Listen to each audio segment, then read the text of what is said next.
In my head, he's wearing a suit. He's wearing a suit. He is wearing a suit, but where his nipples are is cut out, and he keeps touching them.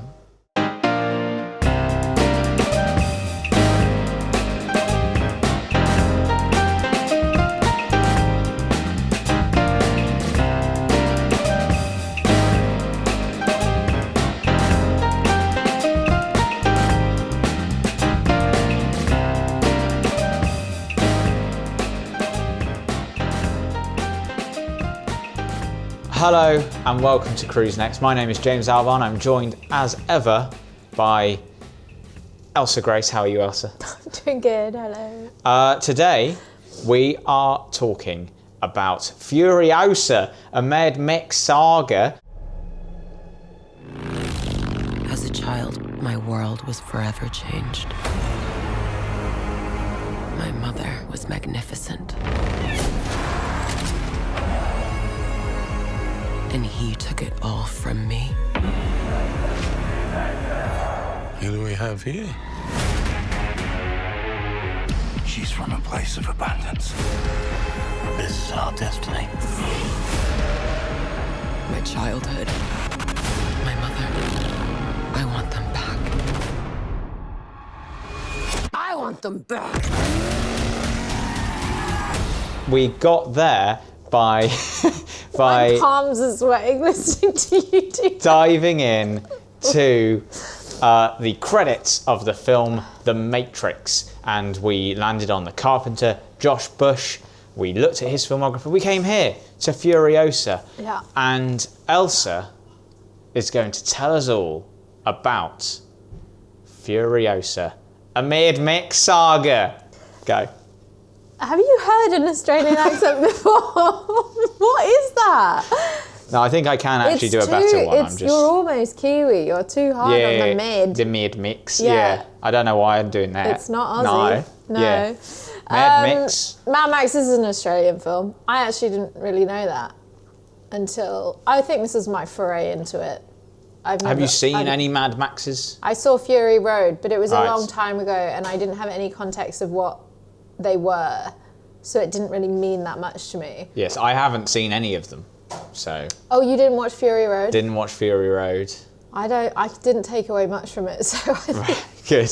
I think you're all right. And this wouldn't have affected your viewing of this film. No, I'll explain.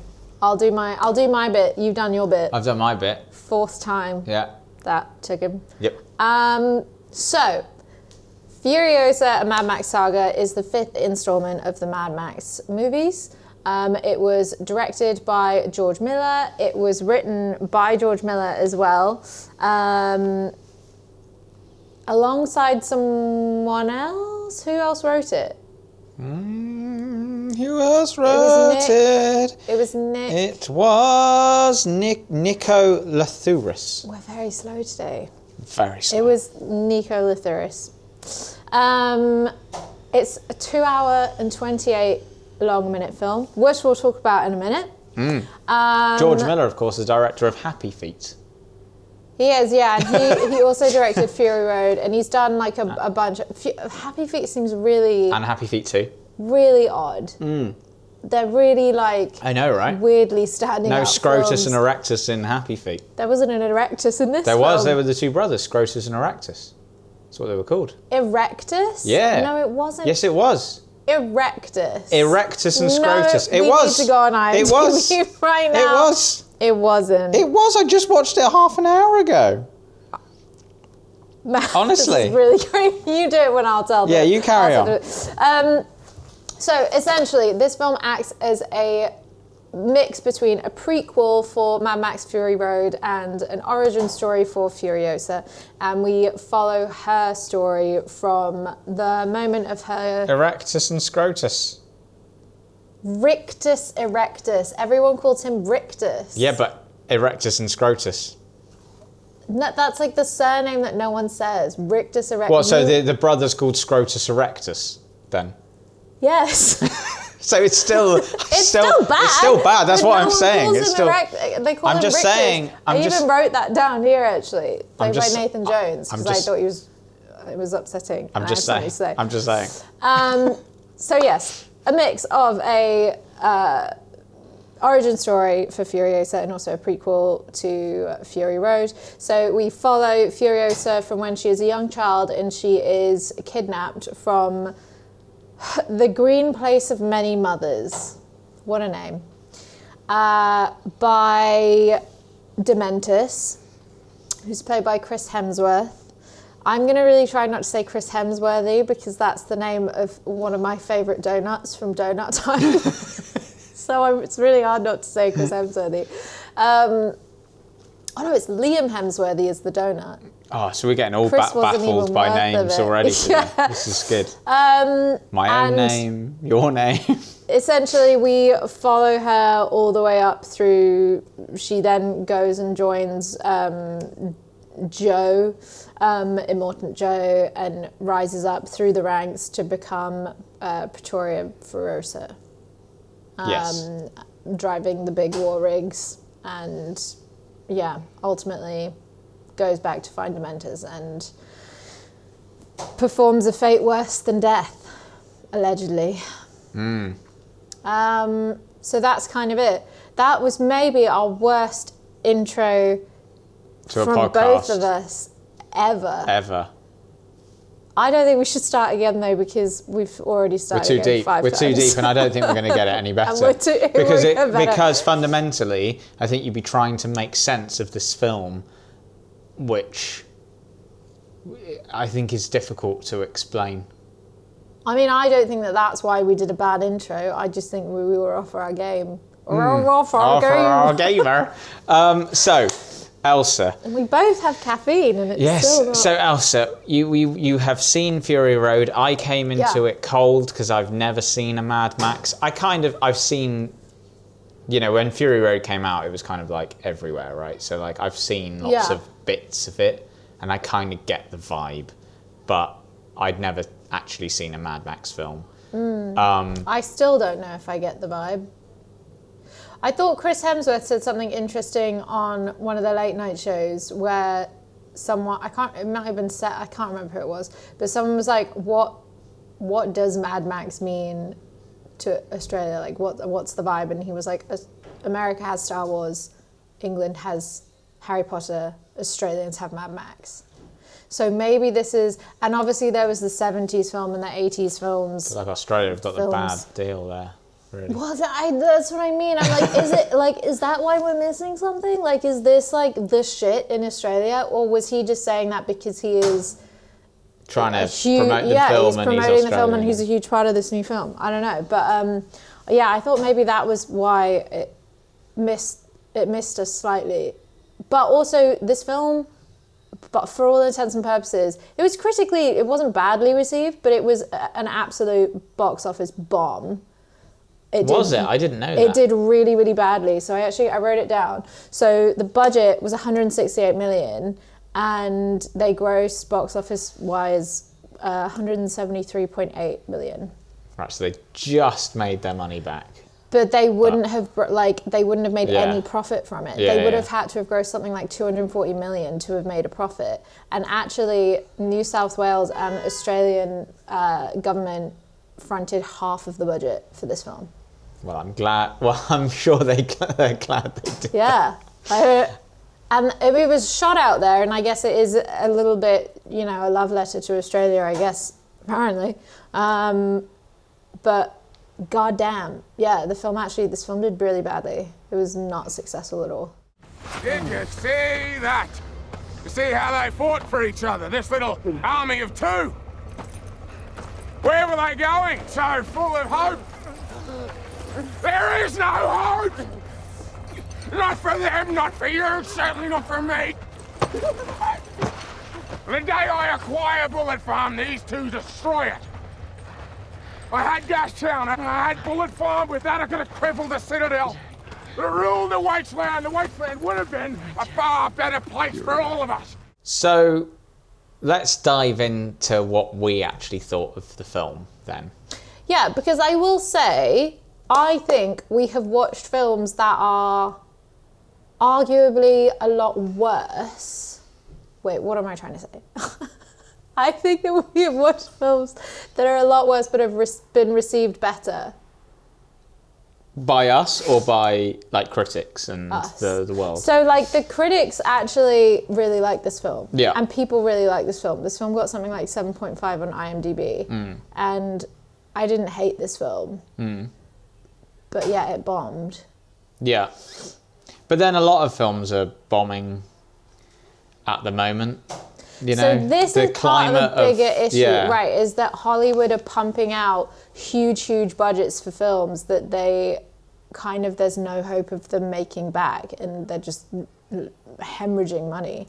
And this is like a perfect example of that. Because it's clearly more, I actually don't know the budget of Fury Road, but it seems from what I know about Fury Road, a much more expansive film than Fury Road ever was, because Fury Road is essentially... You just said Fury Road for all of the things that you're talking about. Do you mean Furiosa was a more expansive film?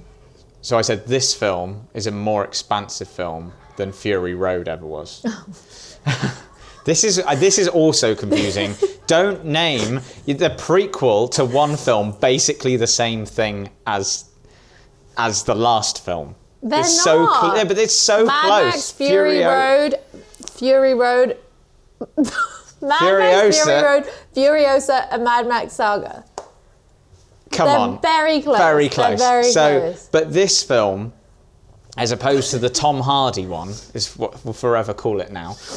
But maybe it's still George Miller. And actually, a lot of the cast were in that one. No. But what I'm saying is to You're going to call it contrast Tom Hardy. to contrast which film I'm Why talking don't we call about. it Charlize Theron? Okay, Charlize, because that's who it is about. The Charlize Mad Max film was much more almost contained in a way, as it's kind of like one long chase, right? And they're not going off to all these different, from what I understand, all these different towns and areas. Like in here, you've got like Gas Town, and you've got Bulletville or something, and then Bullet City? Yeah, and you've got the Place of Abundance, and you've got, so it's more expansive in that way, and I think you can see where like a lot of the money's gone in creating these like huge set piece sort of world building things. But it's whether that has then translated, because I've seen a lot of people say that they prefer the previous film because it feels tighter, and this one feels a bit too long and a bit baggy, maybe. I preferred this film. Did you? 100%. Interesting. Tell us why. Because I don't really remember the other one.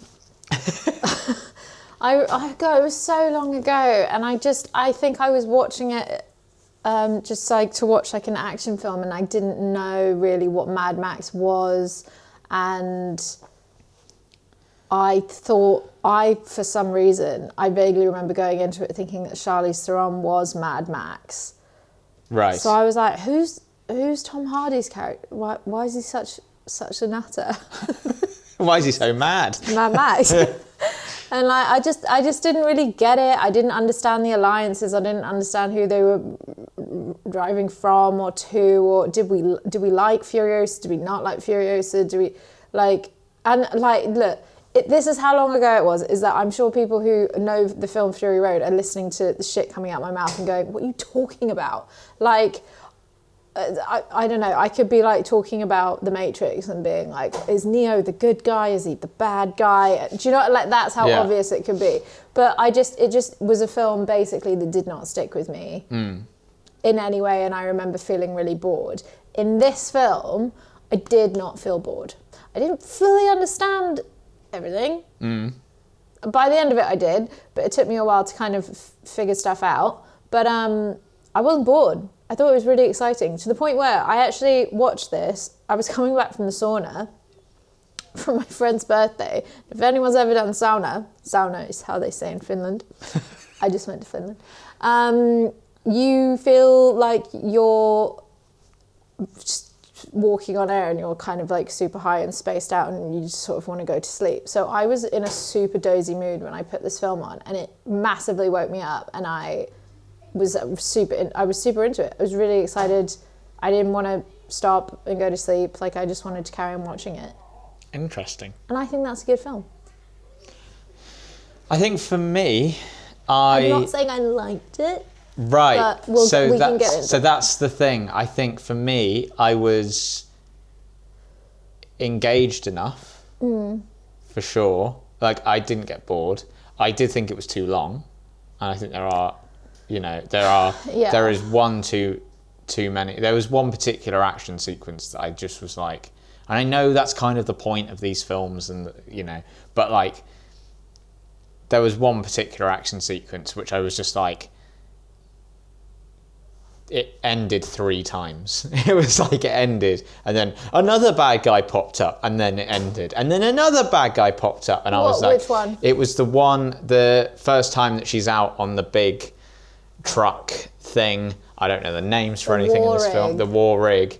Before she aligns with the guy. So she's planning on running away, Yeah. and her bike is under the war rig. Yes. And then they are attacked by... So it's when Praetorian Jack is doing his run Yeah. for Immortan Joe to It's very Dementus. impressive that you remember who any of the characters are in this film. Fuck The me. names are insane. And they're supposed to be travelling to Dementus with cabbages. Why do they have so many cabbages? Cabbages. And then I wrote it down because I was like, this is another ridiculous one. Octoboss attacks them. Right. Who previously was one of the bikers with Dementus. So at first they're like, oh no, he's fine, he's with Dementus. And then someone was like, no, he's not. He like revolted or whatever. And so then he attacks the rig, and Furiosa loses the bike in the fight and is forced to kind of align with with Victoria in order to live, and then it's just the two of them, and she gets him to pull over and is like, I'm usurping this war rig now, and he's like, no you're not, but I'll train you up. I'll train you, like, you've got something, kid, and I'll train you up if you want to join my crew, help me rebuild my crew, and then I'll help you get home. And at first you're a little like skeptical of that, but actually turns out to be an alright guy, doesn't he? Very noble character. Yeah. But that sequence went on far too long. Too long for me. That's where one of the, and it was kind of exciting. There was stuff going on, but it was like I said, it was one too many like extra bad guy popping up. Yeah. And it was just a bit like, just stop now. So I'm gonna say you would hate Fury Road. Yeah, well, I've heard that it's just one long... That is all Fury Road is. Yeah. And I didn't feel like this sequence was that long. I did. But that's what I'm saying. Like, Yes. This is so small compared to Fury Road. That whole sequence took 78 days to shoot. Wow. And it was the first thing that Anya Taylor-Joy filmed, and then it was the last thing that she filmed as well. And it was 78 days, which is wild. Yeah. That's a really long time. I think I saw Mark Kermode say that he actually liked this one over Fury Road a bit because he found Fury Road to be too much,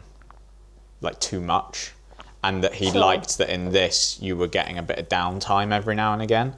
Yeah. To like actually sort of invest in the characters a bit, which And it's world building, it's Yes, story building. yeah. Whereas like the Fury Road, I feel was more for like the die-hard fans from like the 70s and the 80s that knew exactly what that world was already. Yeah.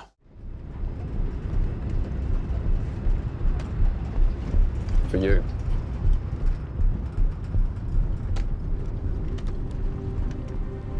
For your travels. You're done here. You're free to go. Food, water, wheels, whatever you need. I'll help you put it together. Give me a couple of days. Fundamentally, and I feel like I say this a lot on this podcast, I did not care. I did not care what happened to any of the characters. Really? And Really? yes, really didn't give a shit. Okay, well, I'm going to bring some characters up and you're going to tell me you didn't care about this. Yeah. When her mother Mary was crucified and a fire That's was the burning only on it, bit. That's you the didn't only care. bit. But that's like 20 minutes into the film. And she's being forced to watch that. You didn't care. That's the only bit. Okay, next one. When the little war boy, who was really excited about the Nocky Bobbler or whatever No, it was I didn't called, care. You didn't care that he was shot in the head? Not really. He didn't even get to press the button. That was all he wanted to do. The Bobby Not really. knocker. I didn't feel like I'd had enough time to like connect with him at all. I thought he was just suddenly there, and I was a bit like, okay, there's this kid, and then he died. I was trying to find that kid's name because I know that I've seen him in something before, and I thought he was really good, and he's British, and so I was trying to like find his name. I'll find you later.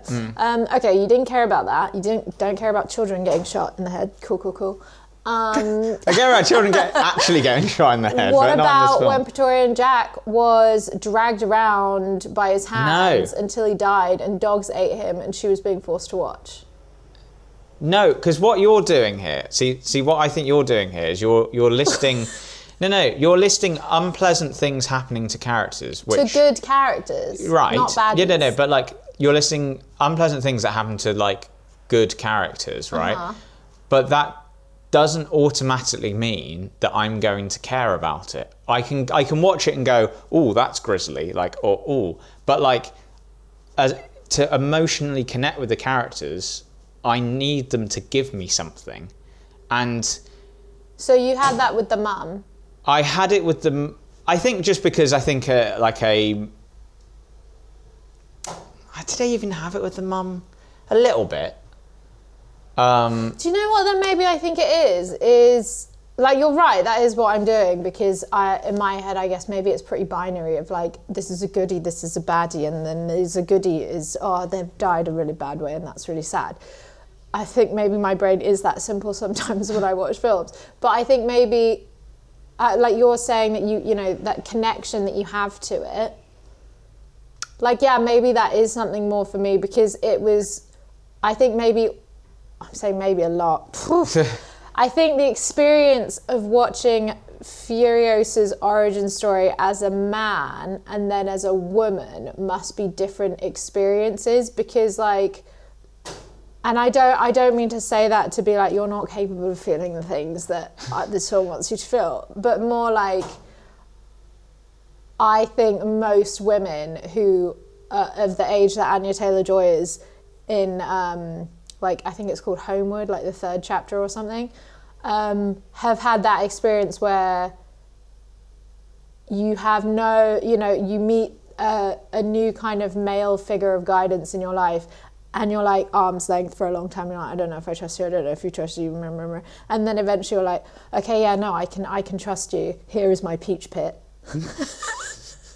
Come to the green land of the motherland, or whatever it's called. And so like that moment is like, oh my God, okay, finally she's a bit safe and she's probably gonna get home and she's safe with this man. She's found home with this man. So that, for me, I was like, oh, thank God. Yeah, but for me... And I loved Praetorian Jack. For me, that all happened so quickly. Oh, you felt there was no his build. arc, Yeah. there was no build to that. I think Yeah. if I'd been introduced to him much earlier in the story, and then I think it would have. But for me, it was almost like he invites her on his rig, and then 20 minutes later he's being dragged around and it might not have been 20 minutes, but like 20 minutes later he's being dragged around the desert by Chris Hemsworth, and I was a bit like, I haven't had time to invest in that. For me, it jumped from her not really trusting him to quick montage to, now I'll show you my peach pit. And that's, I think, where I could have done with more of the character stuff. Like, because that's when like I then couldn't really get invested and care. Right. I cared about Furiosa to a point. I think especially when she's a child and there's lots of sort of horrible, I mean she's in horrible situations the whole film, but there's lots of horrible situations, you know. There's a bit where one of the I can't remember if it's Rictus Erectus or Scrotus that takes her off. I think it's Rictus. That bit gives you kind of the shivers a little bit, and it's that's kind of like viscerally sort of horrible, and there's lots of like sort of viscerally horrible things in it. But that makes you nervous because I think there's so much really grotesque, like not shying away from violence kind of moments in this film, that when he takes her as a child to rape her, I think you as an audience member are like, are you going to make us watch this? Is this actually what's going to happen? And yeah, so it's that moment of like, oh, spare us. That actor, I think if it was Rictus, which I think it was that was who I was talking about earlier, Nathan Jones, got a lot of hate messages for that scene. And he had to do like social media posts being like, I'll thank you to differentiate between fiction and reality.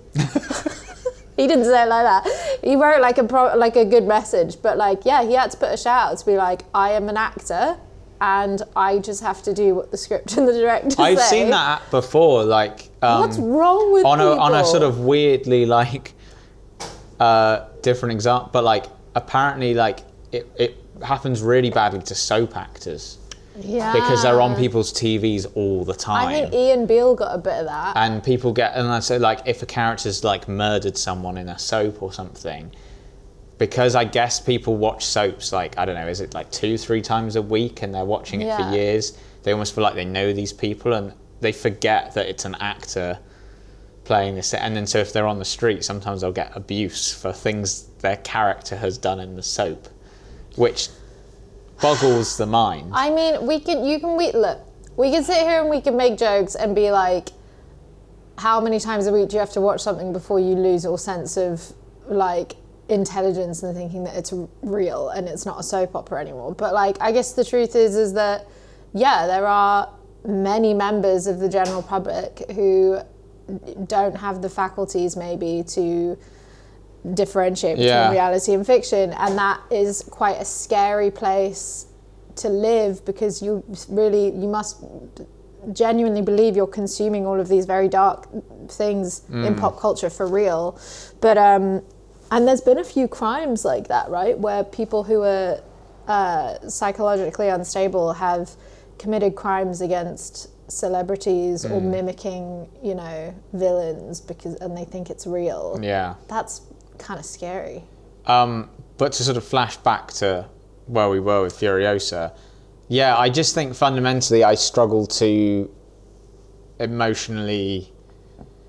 I wonder if it's because the film's also so cartoonish. It's so like ultra stylized, it's so comic booky, kind of cartoony. You know, you've got the sort of ridiculous names for characters. Chris Hemsworth is wearing like this prosthetic nose that kind of looks a bit silly. It looks so lots bad. of the characters look silly. You know, you've got the guy with, and then kind of grotesque at the same time, and I think that's what they're going for. But you know, the guy with the cutouts, and he keeps touching his nipples through the cutouts of his. Did you not notice that? The guy with the gold nose thing, he had like cutouts where his nipples are, and he keeps touching his nipples. Joe's aide, basically, and he's the guy that at the end Furiosa teams up with to be like, let's not fall into Dementus's trap. Let's lead an offence. Yeah, he keeps touching his nipples. I literally did not. In my head, he's wearing a suit. He's wearing a suit. He is wearing a suit, but where his nipples are is cut out, and he keeps touching them, like all the way through the film. Do you think George Miller has a bit of a thing about nipples then? Because there were a few of those moments, like Hemsworth's nipples got ripped off. What? Okay, that is a point in the narrative I did not understand. So I understand that basically that moment is where Dementus goes to Immortan Joe and he says, we have taken Gastown and we're here to negotiate XYZ. And the end result is that Immortan Joe goes, fine, yeah, you can have Gastown and we'll increase your food supplies, your aid, but I want Furiosa and I want your doctor, medic, whatever. Nipples. But he comes in holding some sort of screw contraption to one of Immortan Joe's men's heads, which I get the threat, because he's like, either you say yes to this right now, or because I'm losing strength and I'm just going to let go and kill your guy. So I got that. Why were his nipples tied to the rig? Because surely... Yeah, I don't know. That didn't make any sense. No. Why? No, yeah. There's a lot in this film that doesn't make sense. It was that if he let go of the screw, it would have gone through the guy's head and killed him. But it also rips off his nipples. But it would have ripped off his nipples doing that. So was it him trying to be like, I want to do this as little as you want me to do this? I don't know. That also doesn't seem to fit with the character. Yeah. Super weird. But he lost his nipple. I think maybe it was an opportunity to show like how kind of fucked up and dark this character is, Dementus. Like... And I understood that Chris Hemsworth was trying to play this guy really twisted and really dark and show that he's suffering, for the loss of his family or whatever. But like, actually, it never stopped being a panto character to me. No. The nose, the beard, the general... Like, he does this, he's sort of like a Captain Jack Sparrow. Like, it just seemed like a bit of a panto character. I never really got the really scary, like, threat of him. No. Did you like his performance then? Because I think exactly the same, but I also enjoyed watching him. Yeah, I didn't like it, but I also felt like the casting wasn't, I think, what maybe George Miller wanted it to be. I think maybe he was there because he's a big Australian name. And I feel bad saying that, but I think it's true. Because actually, from everything that I read about that character, Dementus, he's supposed to be terrifying and crazy and unpredictable. At no point is he terrifying. And yeah, and it just didn't really... Even it seems a bit unhinged. Even when he's killing the mother, he's not terrifying. You know, the situation is terrifying, but he's not scary. The situation is horrifying. It's not terrifying. No, and he's not scary. Like, he's never scary, I don't think. Yeah, I just feel like maybe the casting was off for that, because it also just meant, like, I never really felt... In the moments where, like, Jack and Furiosa are being chased by him or whatever, or the final battle at Gastown where they get ambushed by him and they just make it out with their lives, I wasn't like scared of that character being... I wasn't like, oh shit, okay, he's there. I was just like, oh, I hope they don't die. Like, I just never felt scared. I also found him to be, and I don't know if this was intentional or not, but he also is kind of pathetic. And I do think maybe there is an intention behind that, especially at the end when he's basically... there's a point where he's almost begging Furiosa at the end in the desert, and then he changes his mind and he's not going to beg anymore, and he's like, oh, do whatever you want to me because you can't win, all this kind of stuff. But I didn't know if he was kind of supposed to be a bit stupid and supposed to be... Because, you know, he's losing the grip on the grip on his men at one point, and he runs Gastown into the ground. Yeah. And that's why then Immortan Joe is like, let's attack Gastown, let's take it back, because he's destroyed it. But that to me doesn't make him a it just makes him seem kind of incompetent and a bit stupid and a bit and you know, and I think the teddy bear thing was supposed to kind of be creepy, but it wasn't. It wasn't. That was supposed to be his dead child's thing, wasn't it? And it kind of, if anything, almost weirdly infantilizes him, I think. It kind of makes, for me, it kind of made him feel he's almost childlike. I just feel like it just was short. Like, yeah, it was, but that, going down that road of like, he's a bit childlike, then there's the scope there to make him really, really scary, because he's like unhinged and he's got nothing to lose, and he's, you know, he's a madman. Yeah, but he's not that. But that's what I mean, it never goes that far. I personally have never seen Chris Hemsworth play shout out Donut Time if you want to sponsor us, that's fine. I've never seen him play a villain well. I don't think he's scary enough. I think he's just too sweet and handsome. And and I think that's what they're trying to do. Spiderhead with Miles? Yeah, and that wasn't good.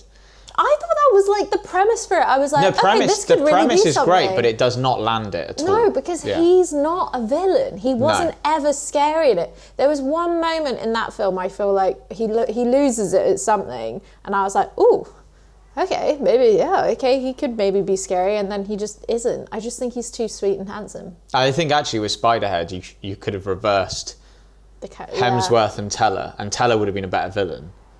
And Hemsworth could have played the... I'm going to start a fan club for that guy. He's a bloody good actor. Yeah, Miles Teller is very good. He is such a good actor. Back to this But I think the problem is, and I think that, again, goes back to why I struggle to be really emotionally invested in the film, because it's just kind of all a bit panto-y, cartoonish. Yes, there's like a lot of like grim moments and all that kind of stuff, but even then it's kind of still, it's so heightened that it's kind of, any of the real grit of it is almost slightly removed, because it almost looks like I'm looking at the pages of a comic book. You know, even when Furiosa's mother is killed at the start, or, what's his name is dragged around by the motorbikes, or when she loses her arm. A lot of the shots are like comic book frames. Yes. Like the frame of the hand, just like that. Classic comic book frame. Like a lot of it is like it is just out of a comic book. And like visually very well done. I can't like fault. Yeah, what did you think of the CGI in this? Because this film had 10 times the amount of CGI that Fury Road had. It had like 20,000 CGI. I think there's one, as I've noted down where one use of CGI is brilliantly done, which I'll come to. But I think in general, there were lots of bits where you could see where the real ended and the digital started for me. And there was a hell of a lot of like digital zoom-ins that happened quite a lot. There was also a lot of kind of odd, I don't know if they were playing with the frame rates or they were literally just like, this thing took too long on the day, so we're going to slightly speed it up. Like a lot of like little speed ramps. Frames,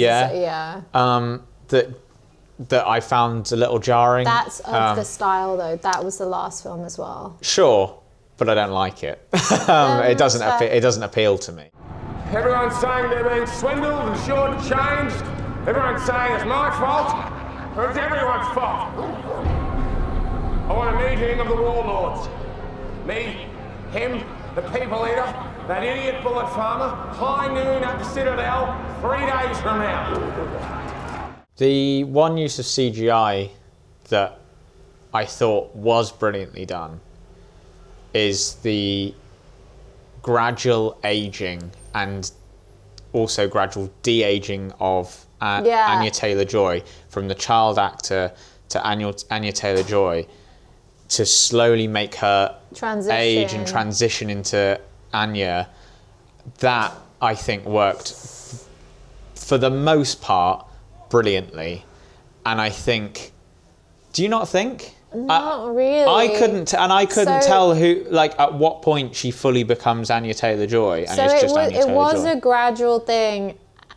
Anya Taylor-Joy didn't have any CGI put on her face. It was all on. Oh, okay. Because I was trying to work out if No. If they de-aged Anya the first time you saw her. No, she just had a wig. Oh, fair. Alila Brown was the young Furiosa, and she had...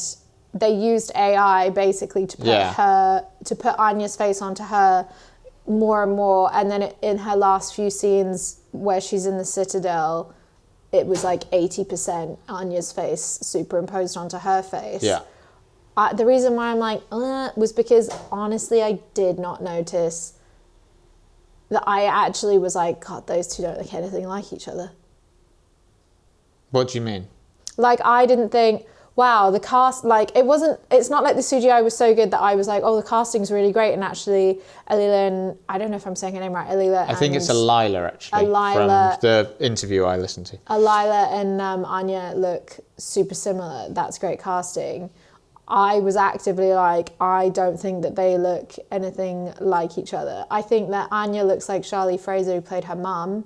I think they look quite similar, but I didn't think that there was, I just think maybe it was too subtle still. I was like, well, I just think that they look like different people. Interesting. Anya Taylor-Joy has such a unique face. It is her true. Her eyes are yeah. super, you know, they're really kind of beautiful, sort of cat-eyed, and they're quite spaced apart, and her whole shape of her head, her jaws, her cheek, like it's all really, really unique. I feel like if they wanted to have a seamless aging experience, they should have cast someone else, because I don't think anyone looks like her. She doesn't look like Charlize Theron even. She doesn't look like... I will say when she's speaking her lines, she gets the voice nailed the voice. Spot on. She sounds like Charlize Theron completely, and I thought that was really good. But yeah, I do agree. I might disagree on the sort of slowly aging into Anya. I thought that worked very well, personally.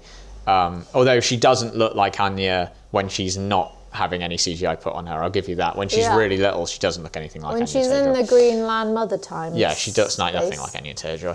But green place of many mothers. I was watching it going, like, reminding myself that she's supposed to be Charlize Theron in the past, and it does not look like Charlize at all. No, they actually were gonna cast Charlize and use the anti-aging like AI on her, and it was only like at the last minute that George decided to cast Anya instead. And I think he had like a meeting with her and was like, well, I'm still not totally sure. And she was just like, I'll do anything, like I'll train, I'll shave my head, That surprises me, because she somewhat lobbied for the role, I think. It surprises me that Charlize was nearly cast in it, though, because... Apparently she was really disappointed she wasn't. Really? Because also, like, sort of, when Fury Road came out, she spoke at length at how miserable she was on that set and how awful it was for her. But because of... Tom Hardy. Yeah. But he's not in the film. Anya Taylor-Joy has also said some things... About Tom Hardy? Not about Tom Hardy, about working on on Furiosa. Really? She hasn't said everything.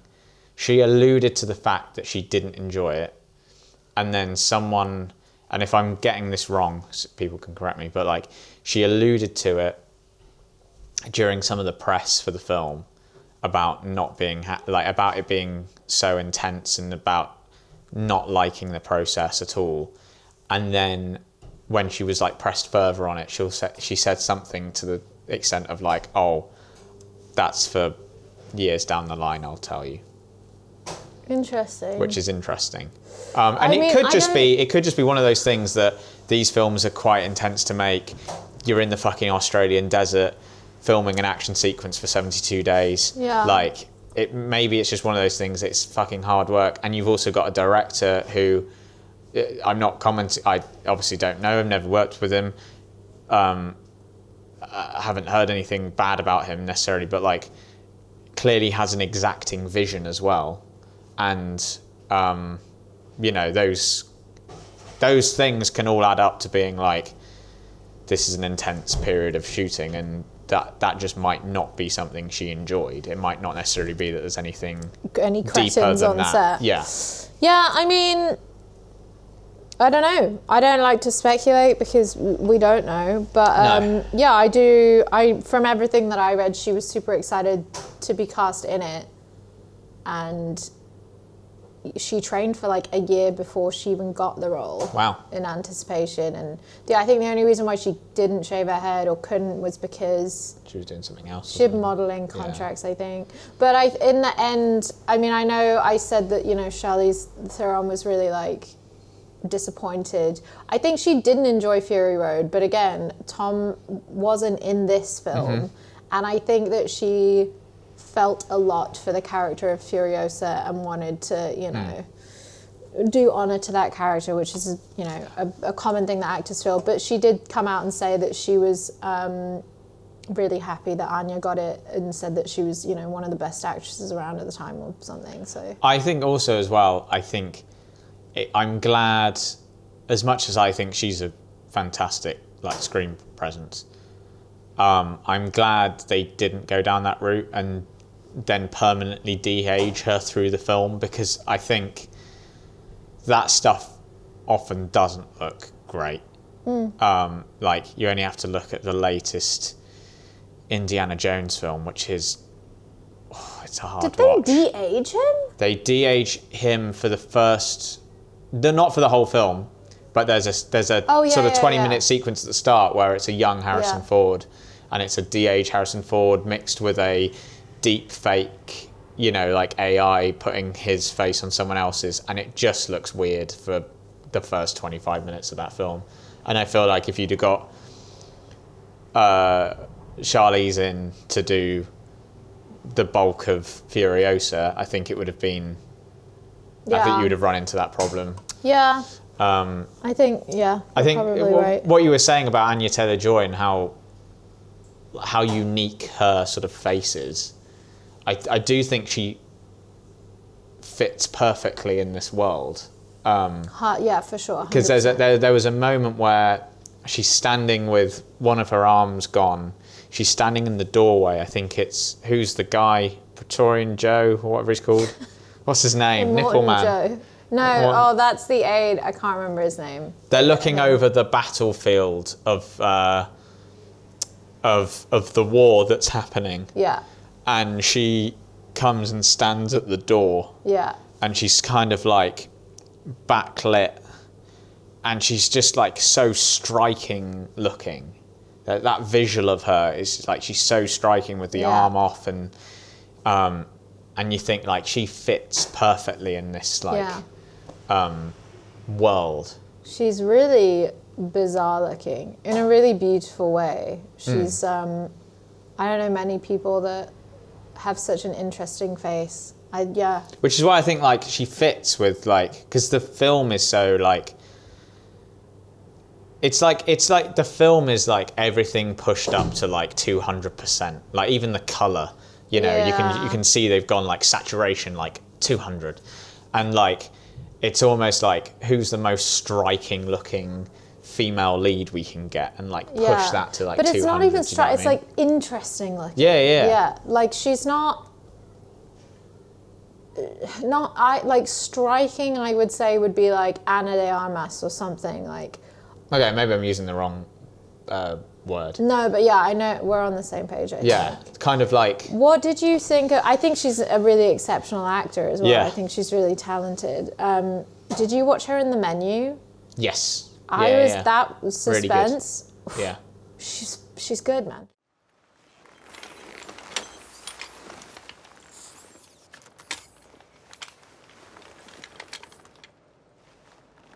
You fabulous thing.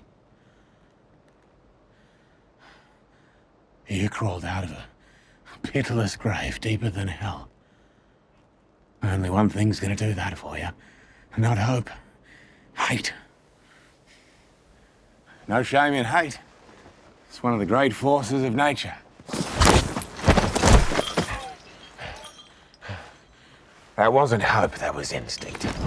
What did you think of the final moments between Furiosa and Dementis when she's essentially got him chained up? Beyond Vengeance, Chapter 5. The thing I liked about her throughout the film, and it applies to sort of the end of the film, is how little she says. I think someone said she has 30 lines in this film, which is kind of insane when you think she's the main character for 2.5 hours, and she doesn't really say anything. I like the stillness that she brings to especially in that moment where, because Chris Hemsworth is doing so much, like we said, he's so over the top.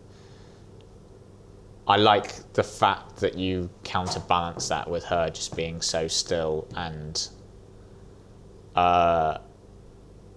yeah, I have nothing. I really just hated his character actually. Like I just, well, I'm like I think you're thinking supposed to hate his character, to be No, not fair. in a way that I'm like, oh, he was, he you know, was a the bad bad man. guy and Yeah. I hate him.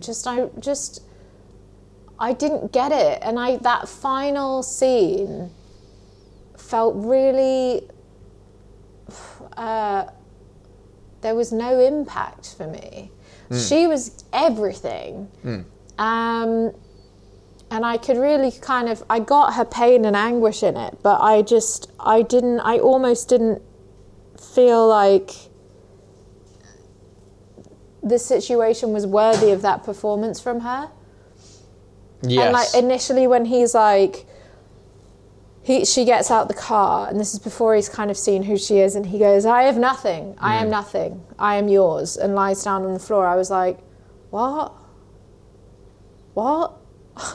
It just didn't, those lines just didn't have the impact that I think that they hoped that they would have. Everything that came out of his mouth was rubbish. It wasn't characterizing him in any way. I didn't feel like it was impacting her in any real way. No. The writing, it was like his lines were written by someone different for the entire film, and everyone else's lines were written by someone else. Do you know what, like there was just something there that didn't fit for me. I think almost if they'd have leaned like, I agree with you about the line specifically of like, I am yours, I have nothing, all this kind of stuff. But I almost wish they'd gone just full like, actually he just turns into a pathetic mess at the end and like begs for, you know, his freedom. And he's or just something. and she just fight, and she at that moment, you know, she's built him up to be this figure, and actually he's nothing. That would have been more powerful. And they it feels like in that scene that they start with that. That's what they're starting to lead with. And then as soon as he realizes who it is, he then changes into like trying to mock her and trying to bait her. She's like, you and me are the same. We're the same. And she's like, I am nothing like you. Yeah. But I mean, that's the second chapter, isn't it? The chapter 2 is Lessons from the Wasteland, and it's basically where, as a child, she learns to be really unforgiving and just brutal by watching Dementis. Like, so, I mean, there's something in it where he's like, you are me. Yeah, I just wish, I don't know, I just kind of thought like, I'm with you. It didn't hit me. It didn't land, and that's again that comes back to my like original point. It's like I just didn't feel much in this film, and I think that's my. Maybe they were trying to do that though. Like maybe they were trying to say.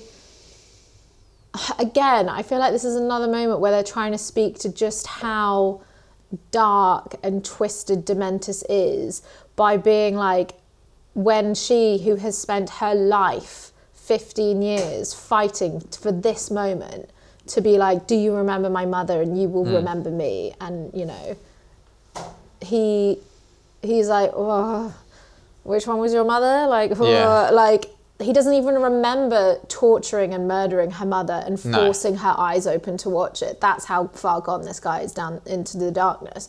But like, because of his performance, that's not what you got from it. Yeah, that wasn't it. Yeah. I just thought that was bad.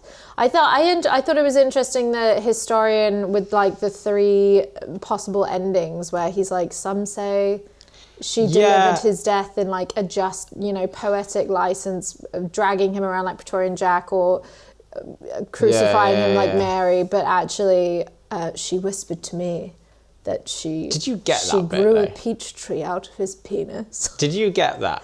It's not possible, okay? My mum studied with the RHS, and I can tell you, no, but you'd be hard pushed. Did you get that? I didn't quite understand why we had the 3. Because it's legend. And so George Miller has also himself said that, like, this world doesn't exist in a narrative way that really makes any cohesive sense. Like, it's all supposed to be legends and lore and hearsay. And so, like, I kind of like that. I vibed with that. I thought it fit in with the kind of And I think that's kind of why Mad Max is also sensationalist and like hyperbolic in a way, is because it's all legend. And that's the point of the history narrator character, is that he is the person that has the memories and the knowledge of pre-apocalyptic world. And so he holds all the stories in a way. And he's one of Dementus's like nearest and dearest. That's why he says to her when she's a child, like, I can teach you, the histories. You need to make yourself invaluable to him. And so I think it made sense that he was like, some say she did this, some say she did that, but I know the real story, that deep in the citadel there is a tree. Now, you have had a hard day, haven't you? An awful day. You must be exhausted. There's only one thing I need you to do, and that is rest. You don't have to tell us anything. You don't have to say a word, I promise. Just rest. Tomorrow, I'll take you home. I'll follow the tracks that brought you here, and I'll take you home. Take her, feed her, wash her, use our best drinking water. What would you give Furiosa, a Mad Max Saga, out of? I know what you're going to say. Do you? 5 Rictus Erectus. Oh, I was not going to say that. What were you going to say? I was in my head, I was thinking out of 5 Chris Hemsworth prosthetic noses, but I couldn't think of a better joke, and I was trying to quickly think of one. And Scrotus Erectus. Yeah. Out of 5 Scrotus Erectus, what would you give Furiosa, a Mad Max Saga? I never think about this before you ask me, and then I panic. I think I'm going to say 3.5. Okay. Because I was expecting nothing. And I was really disappointed, we as you would have seen in the last episode. I was really disappointed that you picked it, but actually, I thought it was really exciting. We even texted each other, and you were like, can't be dealing with this. And then you texted me going, it was actually better than I thought. I texted you, I was like, can't believe we have to watch this film. And you were like, you picked it, and I was like, you picked it. But yeah, 3.5. I think I will agree with that. I'll go with 3.5. I think, like I said, I struggle to connect with it in a sort of emotional, big emotional sense. But in terms of, I also, and like, I didn't get on with the style of it, but I also can't criticize the style of it. Like, he went, and it is kind of, it's also kind of nice to see a film of this level of budget and scale. And I know George Miller's got a very established past, so he can get that kind of money to make those films. But it's nice to see something that is a bit different as well, to be fair, in that sort of blockbuster space.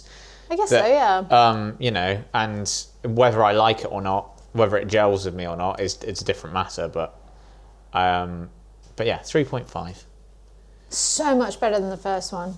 Really, I kind of intrigued to see. That was a weird thing. Did you notice in the I don't know if you switched it off like straight as a they started showing clips of Fury Road. Did not get that. I did not get it, but it did take me a second. I was like, what? It was a weird move. I was thinking about it. I was like, I wonder why he did that, because that film has been out for however many years. Like, people would have seen that if they're watching this. And it just felt a bit like, because also it felt like, I don't know where Fury Road starts, obviously, because I haven't seen it. But like, it felt like her leading the wives into the... Almost directly. Into the rig. Like, it feels like, well, is that like a, like how Rogue One literally ends where A New Hope begins in Star Wars? Is it like that? I think it's direct. So then, like, I don't need to see clips of Fury Road, because in a sense I can just go, right, now we go straight into Fury Road. Yeah. So it feels a bit weird to me, but... It was odd. So, now's the point of the programme, never called it that before, the programme. The podcast. The part of the programme, where we dive into the credits. I give Elsa 3 crew members to choose from, and from one of those crew members, we find our next cinematic adventure. So, your choices are this week. I always get so nervous when I have to pick. There was a lot of crew on this as well, a lot of units. Yeah, I bet. So, Wizzy Molyneux, good name, hair and makeup supervisor on the 2nd unit. Okay, so I feel like 2nd unit probably wouldn't have been anything major that Chris was in, so maybe she wasn't responsible for that monstrosity. You've got Dean Hood, the production manager. That must have been hard. Or another good name here, Francesca Charlemagne, the DNEG Art Department Coordinator. I feel like... I mean, they are on all films, but production had a really hard job on this film. Mm-hmm. So I'm going to say Dean. Dean Hood. Oh no, the production manager. I've never seen this film. You may have seen this film. We're going back to 2008 for a film starring Matthew McConaughey and Kate Hudson, Fool's Gold. Such a bad film. Also, I believe set in Australia, is it? It's a bad film. I mean, I've never seen it. I'm thinking I've seen it a long time ago. My mum got it on DVD. I've seen it a long time ago. I can't remember a huge amount, so I just remember being like, bloody hell. But also, they all look really good at it. Do they? Well, they're in bikinis for the entire film. Hey, so if that sounds like your kind of thing, then come back next time. Well, you won't see any of the people in bikinis, but you'll hear about it. You won't see it. Join us next time where we will be chatting about Fool's Gold. Thank you very much for watching or listening wherever you are. Please like, subscribe, share it with your friends, all that kind of stuff. And we will see you next time. Goodbye. Bye.